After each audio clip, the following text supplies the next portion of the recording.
Hi guys! Annyeong! Char! Mag-food serye muna kami ni Rika. Dito kami ngayon sa Myeonggeon Jinsagalbi, Korean resto sa Pasay malapit sa Terminal 3. Wow! Dito rin kasi kami nag-book ng aming condotel. Agaw pansin sa amin yung sangyup across the street ket nag-decide kami na dito na rin maghapunan. After a long flight, 9 hours to be exact from Kuwait, deserve naman siguro namin kumain. Char! Anyways, for us okay na yung price since sulit na sulit ang mga side dishes at meat for grilling. Meron silang buffet at ikaw na rin mismo ang magde-decide ng portions mo. So, be mindful na lang po kasi pag di mo inubos, magbabayad ka. Hala! Char! Pero totoo ha? Maganda nga rin kasi gumagamit sila ng charcoal dito at hindi kami nangangamoy usok ni Rika.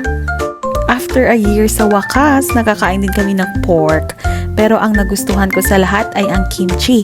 Kay Rika naman ang meat daw. Hehe. So ayan, nagro-roll-roll kami ng meat, ng enoki mushroom. Tingnan mo naman, parang expert ako dyan. Char. Parang expert na kami sa sanggupsal ni Rika. Sayang, wala si Jen. Sana dito ka, Jen, kasi ikaw talaga yung magluluto ng mga ganito.